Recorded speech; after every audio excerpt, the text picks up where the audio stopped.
Muy buenos días, amados hermanos. Abran sus Biblias, por favor, en Santiago, capítulo 2, versículo 18.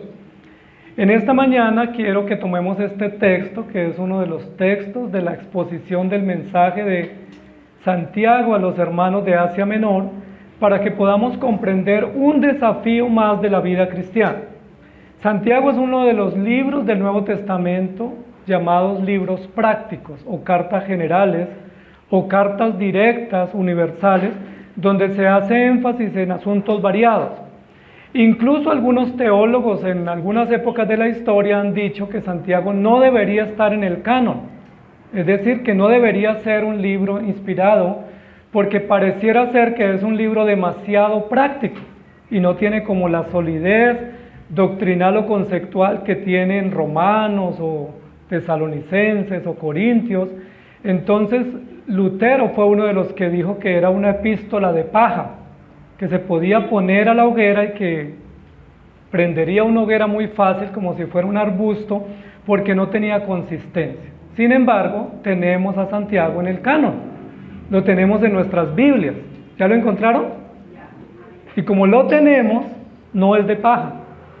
Es una carta que tiene enseñanzas profundas, que tiene enseñanzas válidas, y que el estilo de Santiago en su discurso es un estilo directo, un estilo incisivo, un estilo de esos que algunos tienen de no irse por las ramas, no parecido a los de acá del interior, que damos vueltas y decimos cosas y a la final no decimos nada, ¿cierto?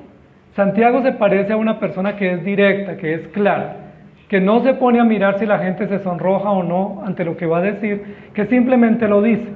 Y en este texto que vamos a mirar en esta mañana, dice, pero alguno dirá, tú tienes fe y yo tengo obras, muéstrame tu fe sin tus obras y yo te mostraré mi fe por mis obras. Parece ser que Santiago en este momento está respondiendo a algunos objetores o algunas objeciones que se están presentando ante su enseñanza. Siempre que se dan enseñanzas en la iglesia y enseñanzas sobre la verdad, hay objeciones, es decir, hay contradictores. Hay personas que se levantan y dicen, no me parece, no estoy de acuerdo, no me gusta. ¿Qué hacemos ante esas objeciones? Podemos sucumbir ante ellas y decir, ok, listo, tienes la razón, no te preocupes, yo cambio mi mensaje. La idea es no incomodarte. Esa es la fácil, ¿cierto? Y en muchos lugares, para no incomodar, simplemente el discurso se diluye, las exigencias se bajan, y todos estamos felices, y entre más felices estemos, pues más personas reunimos. ¿Cómo les parece? Pero no es la filosofía de Santiago, no es la filosofía del Evangelio, no es el propósito del Evangelio. El Evangelio tiene como propósito práctico incomodar. Y uno de los fines de reunirnos todos en un lugar es que nos incomoden. Eso dice la Biblia. Las palabras de los predicadores son como clavos hincados, como dardos, que incomodan. Y cuando uno se incomoda, tiene dos opciones: o no vuelve, o se corrige, y sigue viniendo. Pero en la mayoría de los lugares dicen, estoy buscando una iglesia porque es que donde estaba son muy fuertes, o son muy duros, o son muy exigentes, o no me acomodo en esa iglesia. ¿Por qué no se acomodan? Porque hay exigencias. Y la palabra de Dios plantea exigencias. Y hoy nos plantea Santiago un reto. Y el reto de Santiago es, muéstrame tu fe. Ese es el reto que Santiago nos plantea hoy. Y es el reto para ustedes hoy. Muéstrame tu fe. ¿Ustedes tienen fe? Ok. Entonces muéstrame tu fe. Quiero verla. Y uno diría, ¿cómo así que muéstrame la fe? Es que la fe no se puede mostrar, porque la fe es la certeza de lo que se espera y la convicción de lo que no se ve. Entonces, yo no puedo mostrarte mi fe, simplemente tengo fe. Pero Santiago está respondiendo a objetores y dice, ok, pero la fe se tiene que ver, se tiene que mostrar. Entonces, esa definición de Hebreos 11:1 no nos sirve para definir esta fe que Santiago plantea. Porque la explicación de Hebreos es, la fe es la certeza de lo que no se ve. Entonces, no te puedo mostrar mi fe. Es mi fe, acepte que la tengo, pero no te la puedo mostrar. Pero Santiago insiste, muéstrame tu fe. ¿Qué vamos a hacer? ¿Está equivocado Santiago? ¿Está Santiago planteando un concepto de fe distinto al que plantea Hebreos? ¿O es el mismo concepto de fe? ¿Ustedes qué opinan? Lo que Santiago nos va a decir es que la fe genuina es certeza, pero también es evidencia. Que la fe genuina es concepto y principio y contenido, pero también es una muestra que se tiene que ver y se tiene que palpar. Y es justamente esa la censura que Santiago va a plantear en la carta y en el discurso, en la prédica que hace a los oyentes. La carta de Santiago ha sido presentada como un discurso, como Santiago dando una prédica dominical. Y en esa prédica plantea una cantidad de temas que incluso algunos han dicho que es un desorden, como una lluvia de ideas, donde uno habla de todo y a la final no explica nada. Pero no es el interés de Santiago. Santiago nos quiere decir que tengamos cuidado de no tener una fe que no se pueda ver, que no seamos de los que tienen una fe que no se puede mostrar, y que no seamos de los que proponen una creencia que no tiene evidencias, porque esa fe, lo va a decir Santiago aquí en este capítulo, es la fe vana, y la fe vana es la fe del necio, o la fe del insensato, o la fe del impío, es la fe vana. Y Santiago es un poco más directo, y va a decir lo siguiente, y posiblemente nos ofenda: si usted tiene una fe que no la puede mostrar, usted tiene la fe de un demonio. Es decir, usted es un demonio, porque tiene una fe que no puede mostrar. Y yo no lo estoy diciendo, lo dice acá Santiago. Si usted tiene una fe que no la puede mostrar y no puede decir, esta es mi fe, esta es la evidencia de mi fe, pues usted tiene una fe tan falsa que incluso es superada por la fe de los demonios. Porque los demonios tienen fe y tiemblan. Nosotros tenemos fe y no temblamos. ¿Me hago entender? Santiago nos va a decir, muéstrame tu fe. ¿Ya están listos para mostrar su fe? Y Santiago, para poder poner contexto a su reto y a su exigencia y a los objetores que están ahí inquietándolo, presenta en este capítulo 2 ejemplos. El primer ejemplo para evidenciar que algunos de sus oyentes tienen una fe tan vacía y tan muerta y tan ausente de evidencia es, ¿ustedes tienen fe? ¿Qué me respondieron? Amén, claro que sí, yo también tengo fe. Pero imagínense que están entrando 2 personas a la iglesia, mírenlos entrar. ¿Ya los vieron? Uno viene muy vestido, con corbata, muy elegante, con vestido espléndido, con anillo de oro, y salen los servidores y los ujieres y le dicen, qué bien viniste, bienvenido, te tenemos un lugar de privilegio, siéntate acá adelante, porque tú eres muy bienvenido a nuestra iglesia. ¿Y a quién no le gusta que lleguen personas bien vestidas a la iglesia? Y que sean ricos, y que tengan dinero, y que los veamos en buenos carros, y que sepamos que tienen una posición honrosa en la sociedad. ¿Les gusta o no? Quisiéramos tener personas así en la iglesia. Y todos le daríamos la bienvenida, pero dice, pero al lado de él viene otro que viene mal vestido, y huele a feo, y no se peinó, y no se bañó, y viene vestido andrajoso. ¿Y qué le decimos? Mire a ver si encuentra un lugar, o si no, sigue que allí adelante posiblemente te reciben, porque aquí queremos tener un lugar selecto para personas dignas, personas limpias, personas honorables. Y Santiago presenta ahí la explicación. Ese es el ejemplo. Y dice, si ustedes le dan un estatus de honra al que viene bien vestido por la apariencia, y le dan un estatus de deshonra o desprecio al que viene mal vestido porque su apariencia no encaja con el estatus o con el modelo o con la visión que tenemos, ¿qué dice Santiago? ¿No hacéis acepción de personas? Y si hacéis acepción de personas, ¿no cometéis pecado? Es decir, ¿qué tipo de fe mostramos? Ese es el primer ejemplo que Santiago plantea. ¿Ustedes tienen fe? Claro que sí, pero cuando yo hago un juicio de valor medido o pasado por el lente de la apariencia y le doy un estatus de honor al que no se merece solo porque tiene una camisa de marca, y al que viene mal vestido le digo usted es inferior y yo me quedo en la clase media porque no soy tan honorable como el rico que entró, pero no tan despreciable. ¿Se dan cuenta las tres capas sociales? Y nos encanta la clase media, ¿cierto? Por lo menos no somos ricos, pero estamos en clase media. Ahí arañamos para no caernos de esa clase. ¿No hacéis acepción de personas y cometéis pecado? Y la respuesta es, claro que sí, cometemos pecado. Porque le damos honor a alguien por la apariencia y le tratamos con desprecio a otro por la apariencia también. Y la Biblia dice, no miren lo que está delante de sus ojos, sino miren el corazón, porque cuando vemos por apariencia nos engañamos y esa es la fe vana, es una fe peligrosa, es una fe riesgosa. El segundo ejemplo que Santiago plantea es, imaginémonos que durante la semana, en esta semana, alguien tocó a nuestra puerta o llamó al teléfono y nos dijo, tengo necesidad, estoy con hambre. Un hermano, un conocido, una persona de la congregación, una persona cercana, y dijo, tengo hambre y estoy desnudo. ¿Y nosotros qué le decimos? Como estamos en el curso de teología, le decimos, yo he aprendido que Dios es tu proveedor. Ve en paz, que Dios te bendiga. Oraré por ti. Claro que me importa tu necesidad.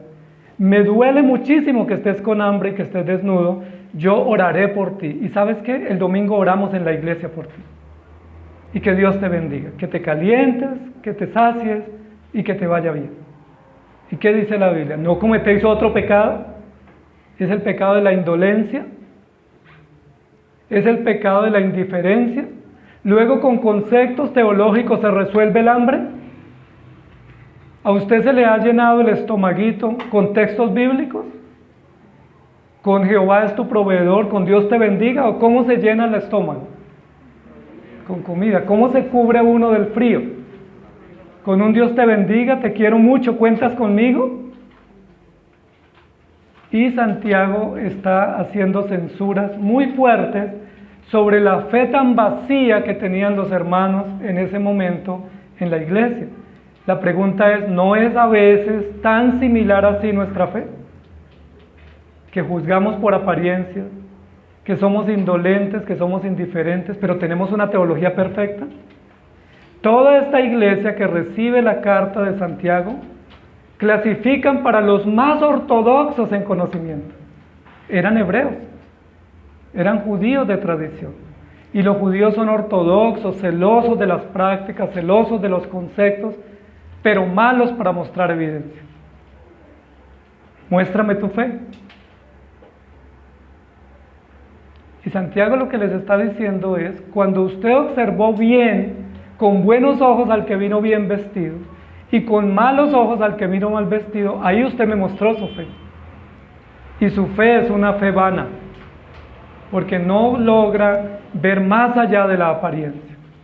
Cuando usted vio a un hermano con necesidad y simplemente le dijo, ve en paz y que Dios te bendiga, ahí tú mostraste tu fe. Ahí yo supe qué clase de fe tú tienes. Es una fe que no aguanta la prueba y que no soporta el escrutinio de Dios. Pero alguno dirá, tú tienes fe y yo tengo obras. Genial, ¿cierto? Qué práctico. Es el director de logística de la iglesia. ¿Sí? Pues no discutamos. ¿Para qué discutimos? Tú tienes fe, yo tengo obras. Genial, nos complementamos. Santiago que dice, ok, entonces muéstrame tu fe sin tus obras y yo te mostraré mi fe por mis obras. Noten que hay una discusión profunda de asuntos que no son simplemente accesorios o superficiales, sino de asuntos profundos de la vida y de la práctica de la iglesia. Yo les pregunté a ustedes si tenían fe y todos me dijeron, amén. Entonces ahora vamos a mostrar qué tipo de fe tenemos. Porque decir amén es fácil.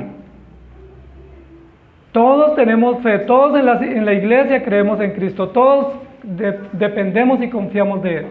Pero cuando viene la prueba, cuando viene la adversidad, cuando somos medidos y tallados por Dios, es donde podemos saber si realmente somos aprobados. Muéstrame tu fe. ¿Cómo debe ser la fe del cristiano para que realmente pase la prueba? Y Santiago nos va a decir con claridad, hay 3 tipos de evidencias que un cristiano debe mostrar o debe relucir para que se sepa si esa fe es genuina o es la fe de un demonio. Y yo sé que ninguno de nosotros quiere tener la fe de un demonio, pero Santiago lo plantea.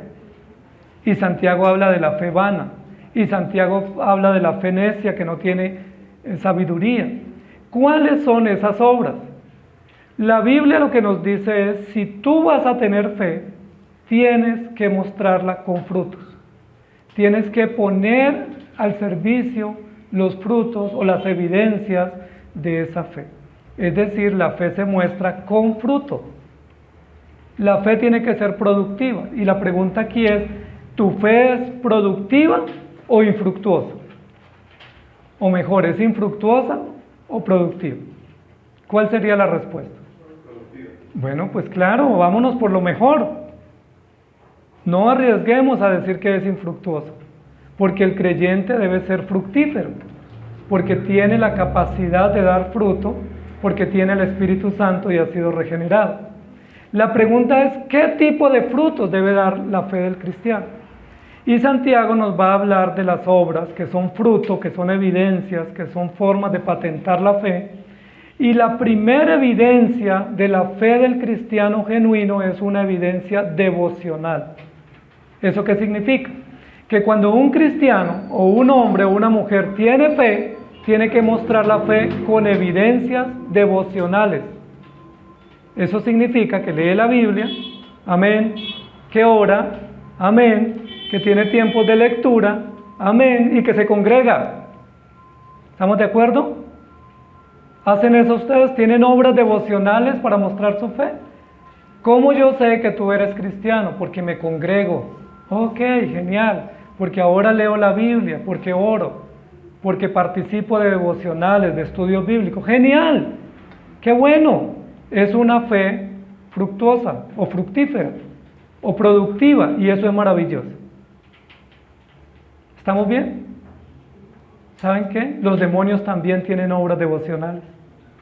¿Sabían eso? ¿Que se sabe en la Biblia? ¿La estudian? ¿Se acuerdan quién tentó a Jesús?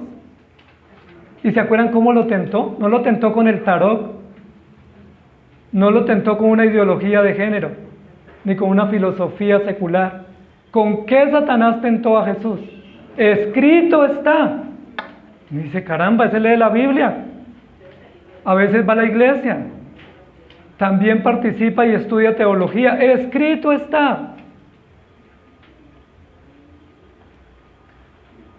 Entonces, esa evidencia, aunque es genuina, también puede ser confusa. ¿Recuerdan que Judas fue uno de los 12? ¿Recuerdan que Judas también comía la cena con Jesús? Participó de la cena, participó de las enseñanzas. Y nadie de los discípulos detectó que él era una amenaza en el grupo de los discípulos. 3 años y medio en el grupo. Llegó al estatus de tesorero, el financista, el contador. ¿Y a quién se le entrega el dinero? ¿Quién maneja el dinero? A los que más confiamos, los más cercanos, los que nos dan más evidencia de honestidad, de transparencia. Y Judas fue el tesorero. Incluso tenía ideas geniales para distribuir el dinero.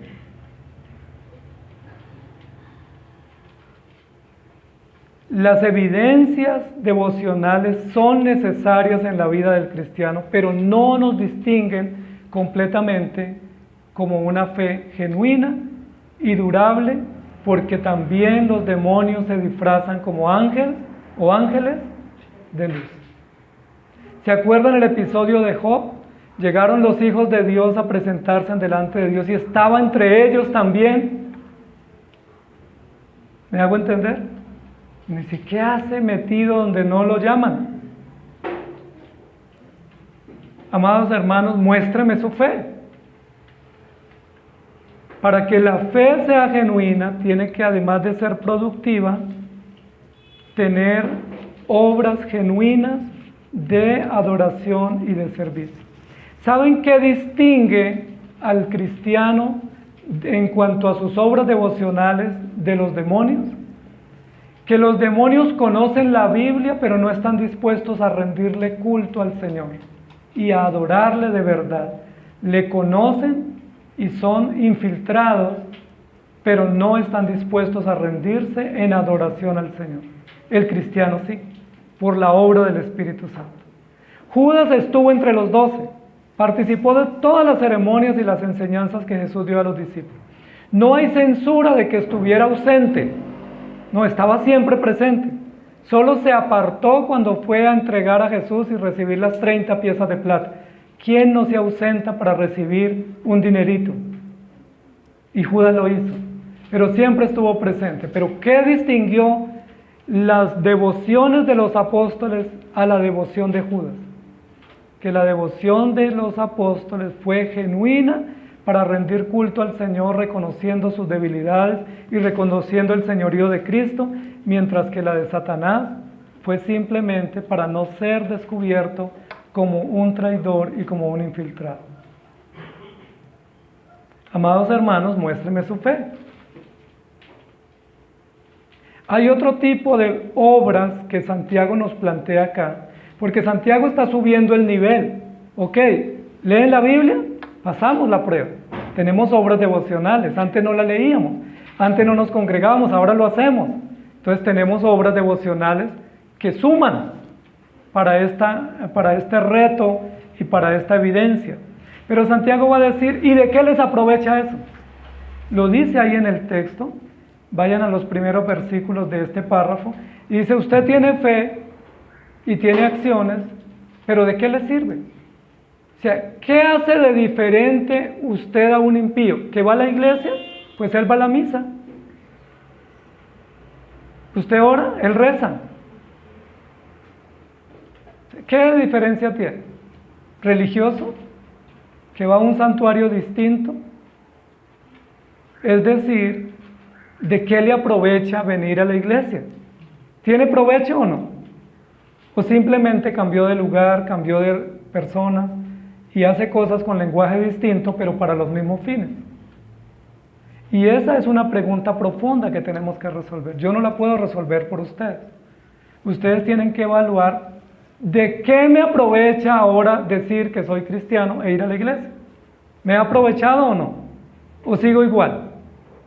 La misma persona, mal carácter, malhumorado, no he crecido en nada. Simplemente voy a un lugar distinto y tengo prácticas distintas a las que hacía antes. ¿Me hago entender? ¿De qué aprovecha?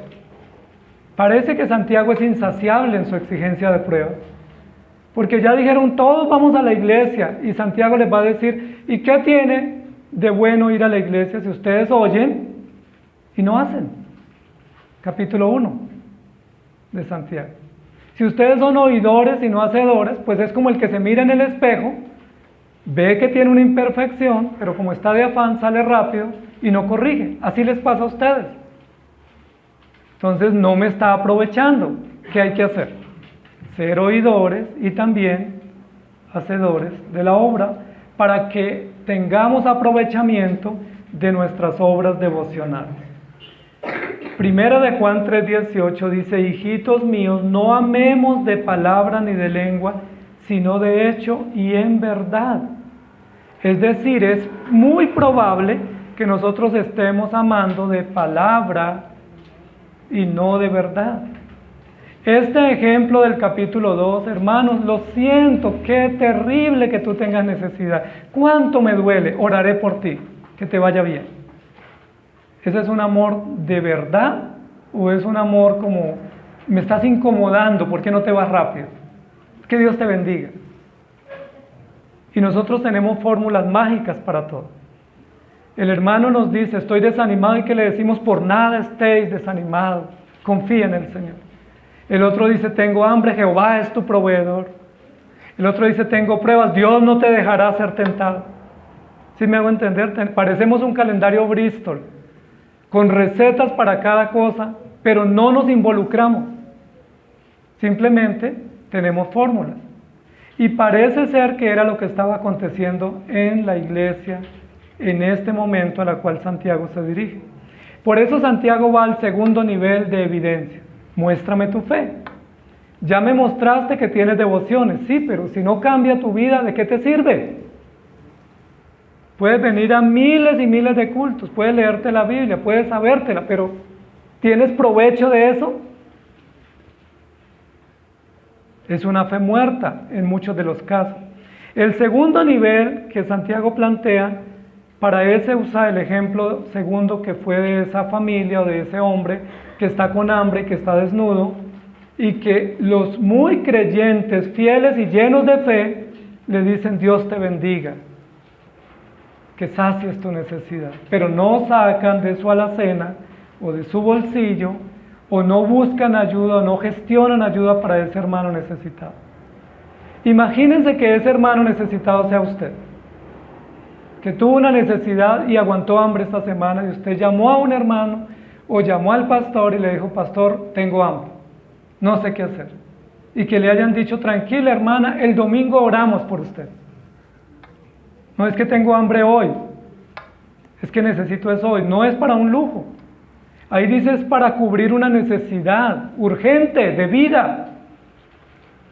Si alguien está en la calle durmiendo de los nuestros y le decimos que te calientes y que no aguantes mucho frío, yo estoy acá cómodo, dice no hacéis un pecado, no cometéis un pecado de indolencia. Y esa es la segunda prueba de una fe verdadera, que tiene que ver con un corazón compasivo.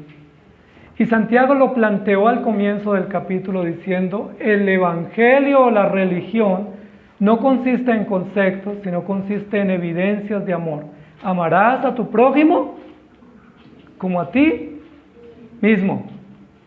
¿Y cómo se ama al prójimo?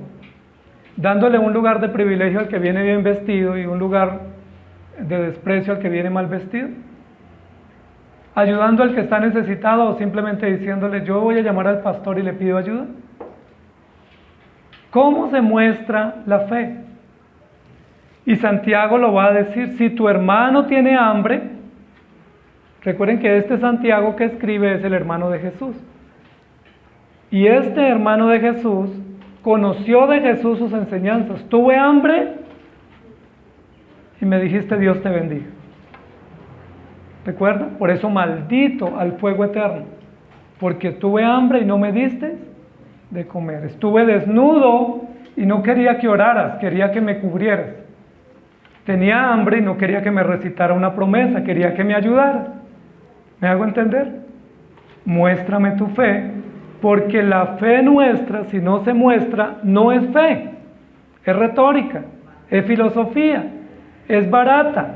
No pasa la prueba, se desvanece, es vana y es tan similar a la fe de un demonio. ¿Sí me están entendiendo? Entonces muéstrame tu fe. Ahora es muy difícil mostrar la fe el domingo, porque el domingo la fe que mostramos es la fe devocional. Pero esta fe compasiva, ¿dónde se muestra? En el día a día, en la cotidianidad, en la ayuda, en el servicio, en la entrega, en el detalle, en el tiempo que pasamos o dedicamos para las personas. ¿Saben ustedes que una de las mayores necesidades que tienen hoy en día las personas es tiempo? Lo que más quisieran es que alguien les dedique 5 minutos de tiempo. ¿Y nosotros qué decimos? No tengo tiempo. ¿Se acuerdan lo que pasó con la parábola del samaritano? ¿Y se acuerdan quién pasó primero en esa escena? Un pastor. Iba corriendo porque iba a predicar. No tenía tiempo. Y es que no tenemos tiempo. Estamos tan ocupados de la teología, de los estudios, de las prédicas, que no tenemos tiempo para levantar al que se cae. El que se cayó, salado, que se levante porque pues yo estoy muy ocupado, no es que soy pastor. Y el otro es empresario, el otro es ejecutivo, el otro está ocupado. ¿Recuerdan quién desfiló de segundo en esa escena? Un servidor del templo, un diácono, un levita. ¿Y qué hizo el levita? No, también iba muy afanado, seguro iba tarde para la iglesia, para el templo. Tenía oficios que realizar, logística que atender, tenía tareas que cumplir y tenía pruebas que mostrar, pero perdió la mejor prueba para mostrar y era la de su compasión. Había un hombre que había caído en manos de ladrones, pero el sacerdote no tuvo tiempo y el diácono no tuvo tiempo. La pregunta es si usted tiene tiempo para ayudar al que cae o no. Ah, no, yo no tengo tiempo.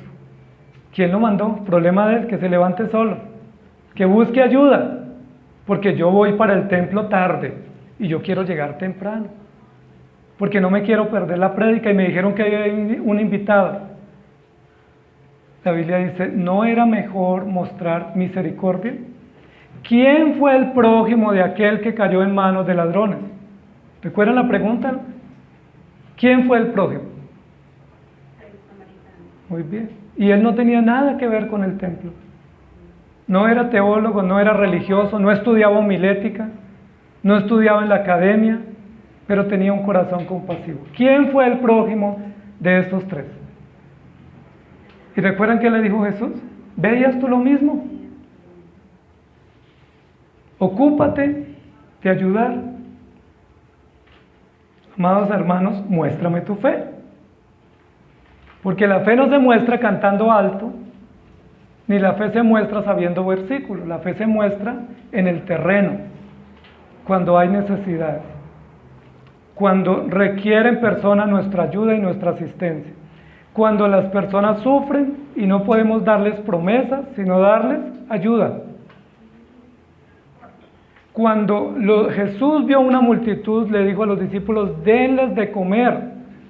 ¿Y qué dijeron los discípulos? Que eran unos excelentes teólogos y unos financistas de miedo, Andrés, Felipe y Judas. Eran contadores además de Mateo. ¿Qué dijeron? Pero no alcanzan 200 denarios. ¿Sí? Pero es que es muy lejos para conseguir pan para tantos. Ya hicimos el cálculo y no alcanzamos, mejor que se vayan temprano y coman.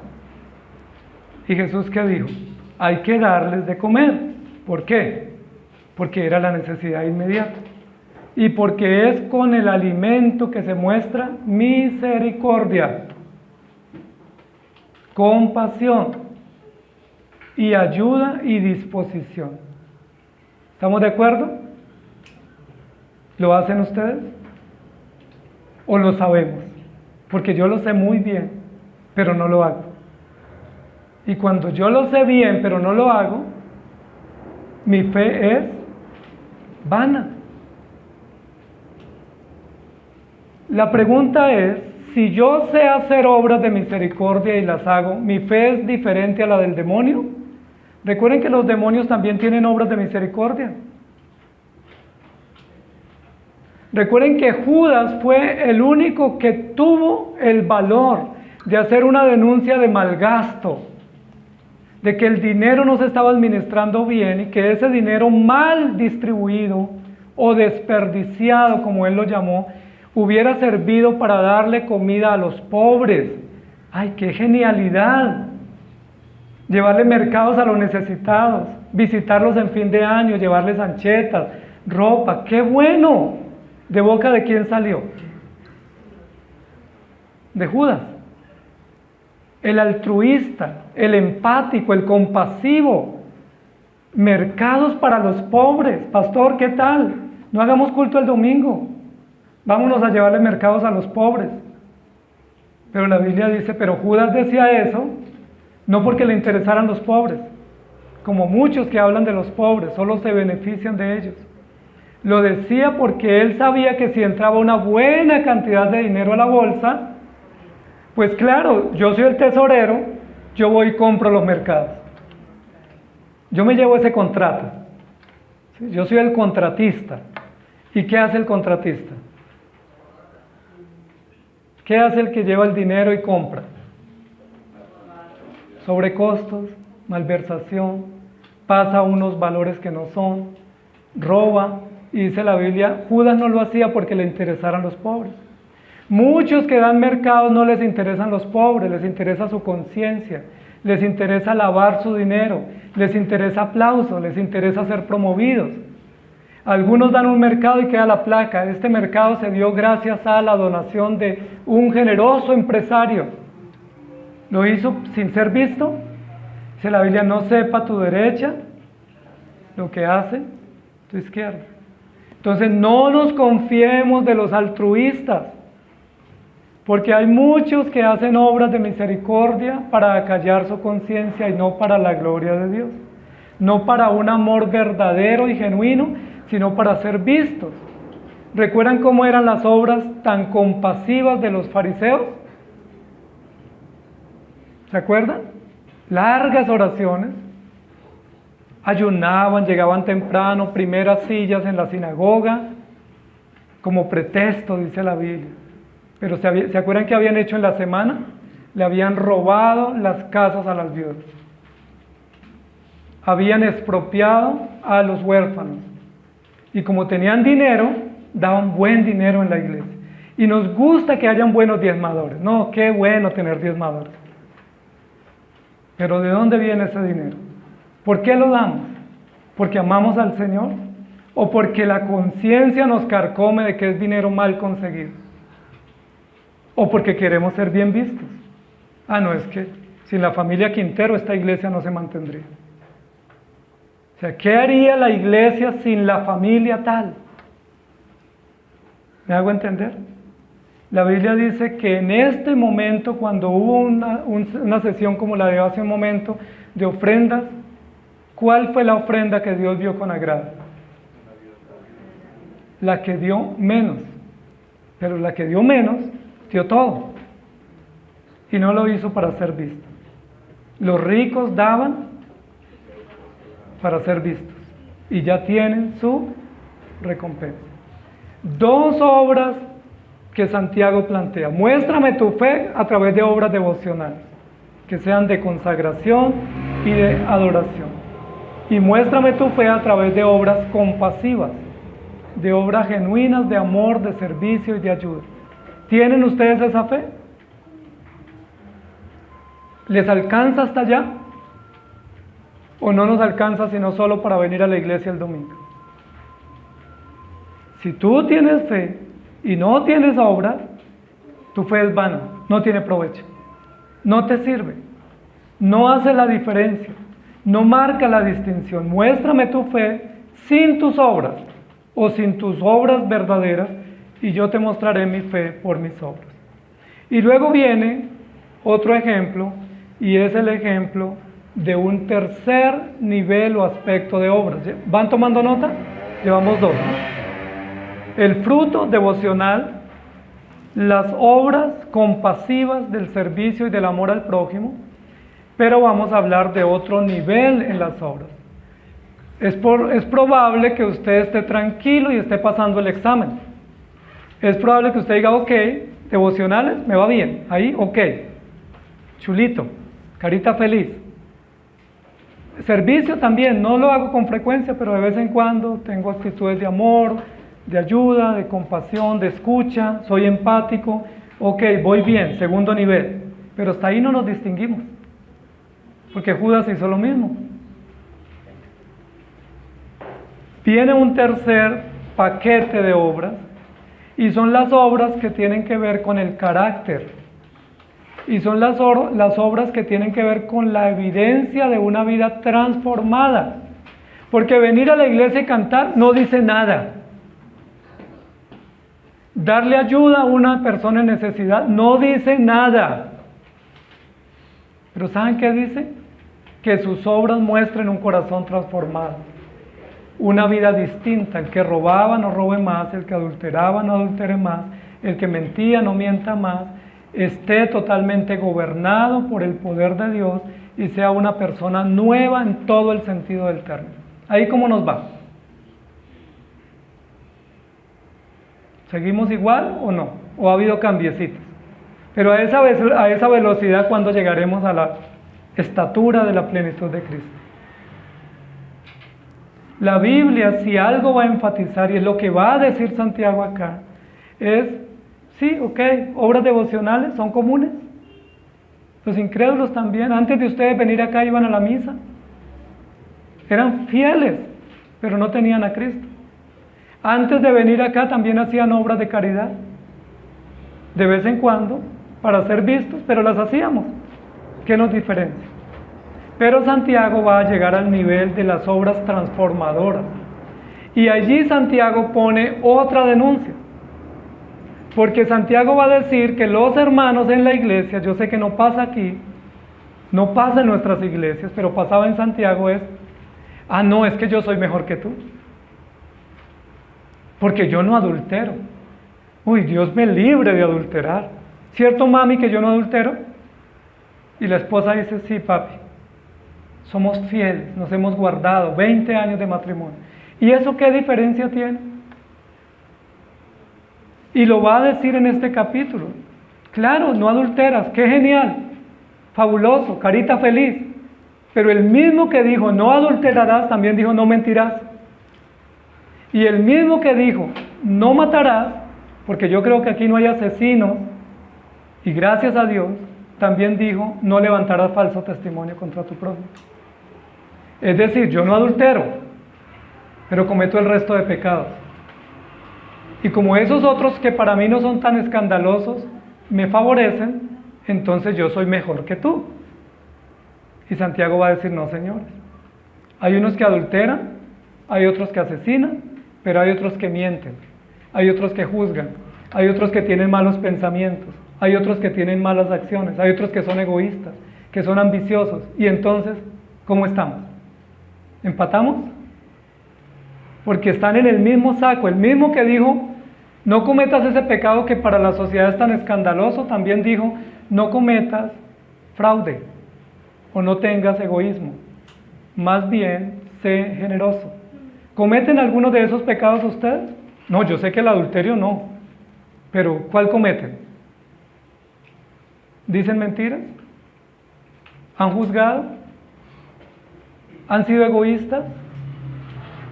¿Han pensado mal de alguien? ¿Han tenido lujuria en sus pensamientos? Santiago lo que está diciendo es, no hay dos tablas de la ley con dos categorías, una de pecados terribles y otras con pecados pasables. No hay dos tablas. No podemos decir, no, el que comete este pecado, uy, no, al infierno, porque es muy sinvergüenza cometiendo esos pecados tan escandalosos. Pero cuando yo lo juzgo, estoy cometiendo el mío. Él ya cometió el de él. Pero cuando yo lo juzgo, estoy cometiendo mi pecado. Por eso Jesús dijo, el que esté sin pecado, tire la primera piedra. ¿Y recuerdan qué pasó en ese episodio? ¿Quién se atrevió a tirar la piedra? ¿Y se acuerdan quién se fue primero? Es genial ese relato. Los más viejos, porque los más viejos tenemos más pecados. Porque a medida que nos vivimos, nos volvemos más expertos para pecar y para evadir. Tenemos menos temor, porque ya tenemos experiencia. Ya sabemos cómo evadir, ya sabemos cómo justificar, ya sabemos cómo borrar historiales, ya sabemos cómo quitar evidencias. ¿O no les pasa? Se ríen algunos, porque eso es genial, es uno da clic y borra historiales. Reinicio, no, es que estoy reiniciando mi equipo, me está como fallando. ¿Seguro? La Biblia dice, el mismo que dijo, no peques de esta manera, también dijo, no peques de la otra manera. Y las obras de la fe cristiana verdadera son las obras penitentes que traen transformación. Las obras que transforman. ¿Cuál es la verdadera evidencia de un cristiano? ¿Que cante? No. ¿Que dé ayuda social a alguien? Tampoco. ¿Cuál es la verdadera evidencia? Si no nacieres de nuevo, no verás el reino de Dios. La verdadera evidencia de un cristiano no es que tenga conceptos en su corazón o en su cabeza, sino que viva de acuerdo a la voluntad de Dios, que haya sido transformado. Judas nunca fue transformado. Por eso dice la Biblia, se perdió el hijo de perdición porque estaba destinado para ese propósito, porque la palabra que Jesús enseñó nunca tocó el corazón de Judas. Porque la palabra toca y transforma y convence a los elegidos, porque tienen un corazón nuevo y tienen la acción del Espíritu Santo. Pero en un impío o en un incrédulo la palabra no hace efecto. Cuando Judas hablaba de sí mismo, pero no hablaba por la acción del Espíritu Santo. Dígame cuál concepto en toda la historia de los discípulos le corresponde a Judas, que hubiera sido reconocido como genial, como Pedro cuando dijo, tú eres el Cristo. O Pedro cuando dice, ¿a quién iremos? Lo único que dijo Judas fue, este desperdicio se hubiera aprovechado para darle mercado a los pobres. Pero Jesús develó. Lo decía no porque le interesaran los pobres, sino porque, pues claro, si entraba todo un dineral de un año, se puede robar y no se nota. Pero cuando hay poquito, sacar es difícil porque lo descubren. Por eso a los tesoreros les gusta que haya harta plata. Y a los que son ambiciosos siempre les gusta que se mueva mucho dinero. Porque donde más se mueve, más se puede sacar. Pero las obras del creyente son las obras de la fe verdadera que implica transformación. Y esa es la pregunta. ¿Puedes tú mostrar tu fe mediante obras de transformación? ¿Puedes? Te reto. Santiago nos reta. Muéstrame tu fe. No devocional. Ni siquiera con actos de misericordia. Muéstrame tu fe con acciones de una vida transformada. Y Santiago va a ir más allá, capítulo 3, y les va a decir, ¿saben por qué no les creo la fe de ustedes? Porque ustedes dicen que ya fueron transformados, pero tienen una lengüita que Dios libre. Tienen una lengua que crean incendios, que destruyen, que acaban, que censuran a todo mundo y lo matan con la lengua. Claro que ustedes no son asesinos con un revólver o con un arma de fuego, pero ¿saben cómo somos asesinos? Con la lengua. ¿No nos parece eso conocido? ¿No saben ustedes que las redes sociales en nuestros países son la peor arma para destruir vidas y destruir reputaciones y para poner a circular noticias falsas y engañosas? ¿No saben, amados hermanos, que en la iglesia el chisme circula con gran facilidad? Pero es para que oremos. Pastor, lo escuché que había un hermano que vino de la clínica. Pastor, ¿usted me puede hablar un poco del hermano? Es que yo quiero orar por él. Pues ora sin saber nada. ¿Para qué averigua chismes? Pastor, estoy muy preocupado. Imagínate que un predicador esta semana descubrieron que cometió infidelidad. Ay, me tiene tan triste. Yo no veo que esté triste. Yo veo que está haciendo morbo de la noticia. Veo que te estás deleitando en el dolor del otro y veo que no estás orando. ¿Sí me hago entender? Porque yo para orar y para sentir la necesidad del otro no necesito hacer chisme ni hacer corrilla. Y Santiago nos va a poner en el capítulo 3 diciendo la peor arma con la cual pecamos se llama la lengua. Es un pequeño músculo, pero ay Dios mío, si nos pone problema. Ahora el problema no es la lengua, porque de la abundancia del corazón habla la boca. No hay en la iglesia, claro, no hay adúlteros ni asesinos, no, Dios libre, pastor, esta iglesia de adúlteros llena. Pero ¿sabe qué hay en las iglesias? Tanto chisme, tanto comentario, tanta murmuración. Recuerden que ese fue el pecado del pueblo por el cual fue destruido más de 1,5 millones de personas en el desierto, por la murmuración. ¿Y cómo se murmura? Haciendo comentarios en voz baja. Oye, ¿usted sí vio el hermano? ¿Lo vio? ¿No notó nada? Ay, ¿cómo así? Yo sí noté algo. Chisme, murmuración. Si tú ves algo que dice la Biblia, ora. Si algo te inquieta, ora. Si tienes dudas, ve a la fuente. Si no estás seguro, no lo compartas. Si no edifica, no lo menciones. Si no es para la edificación de los oyentes, déjelo a un lado. No comente algo que no sirve.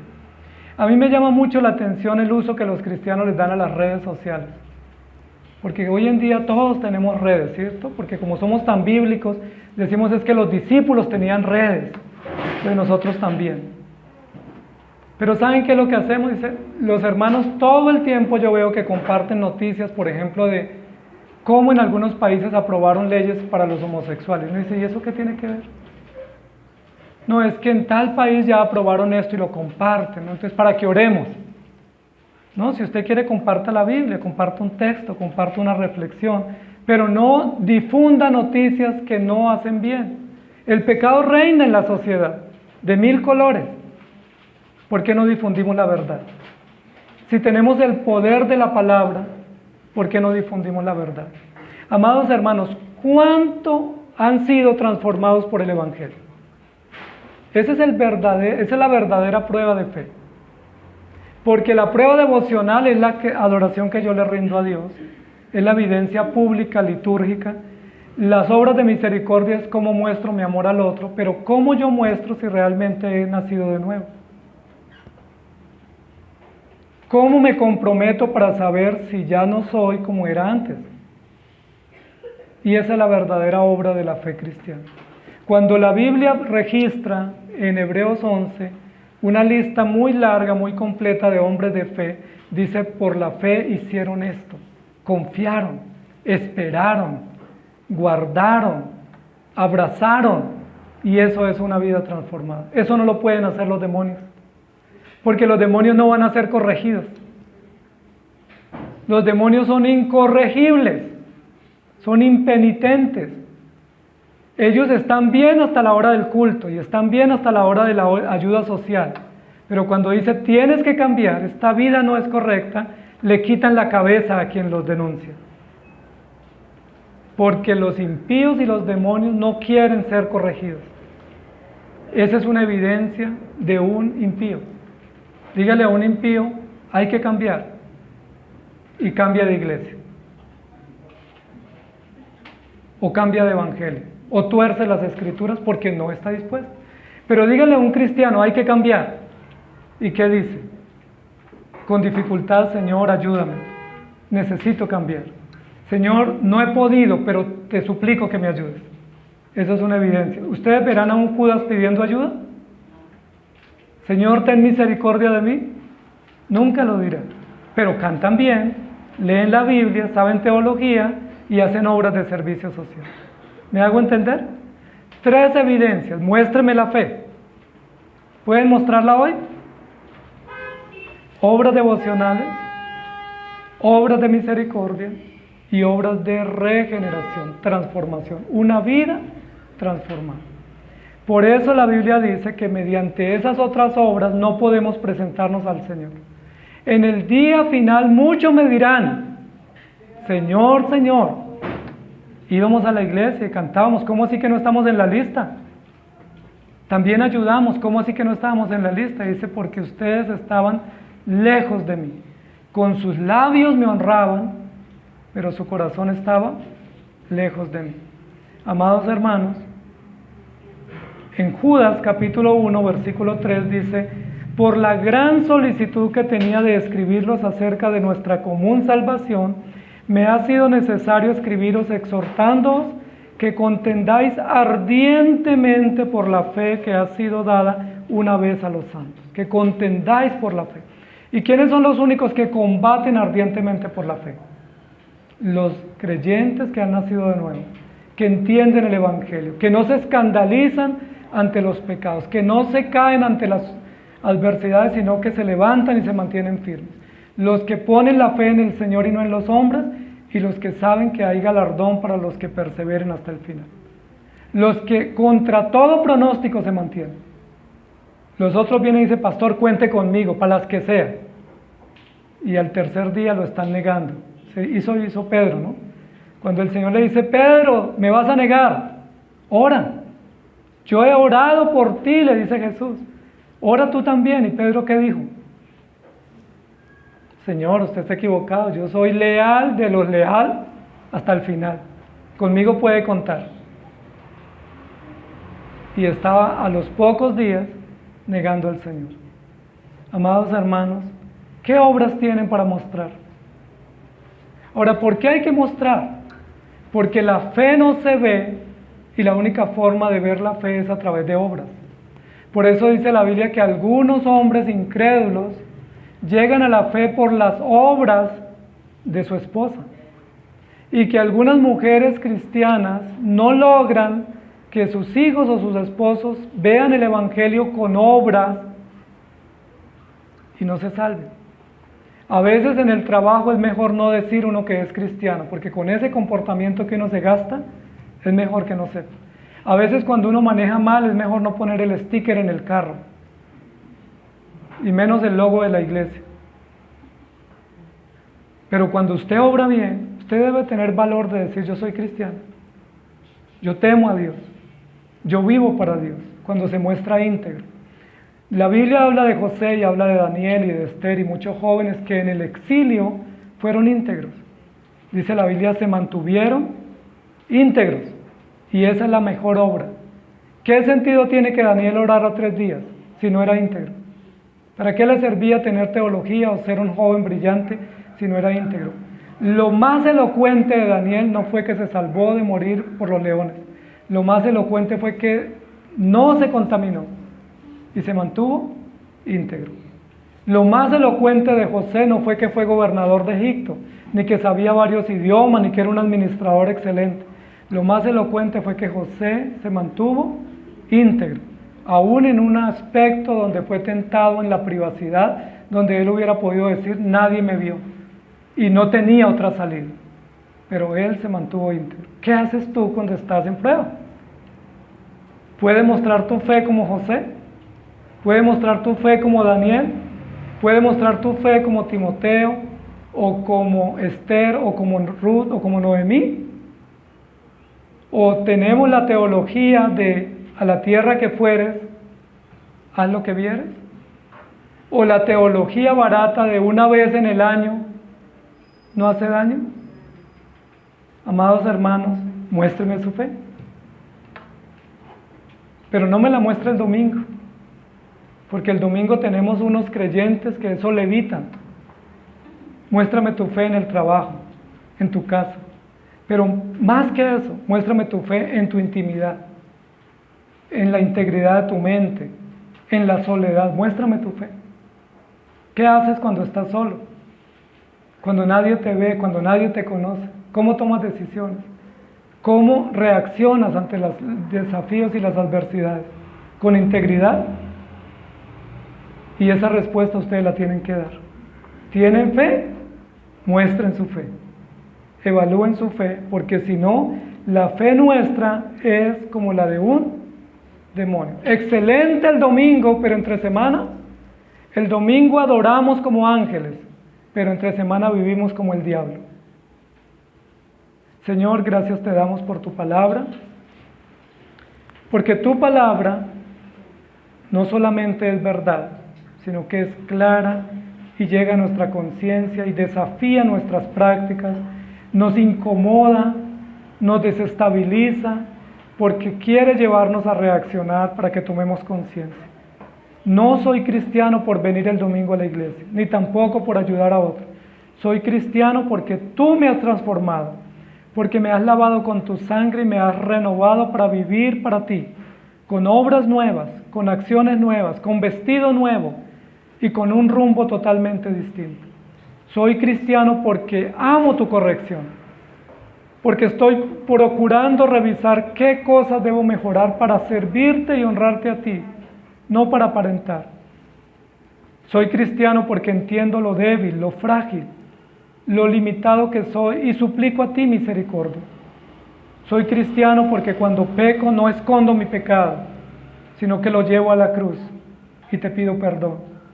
Soy cristiano y muestro la obra de la fe que tú estás haciendo, y es que cada vez que caigo, reconozco lo frágil que soy y necesito depender más de ti.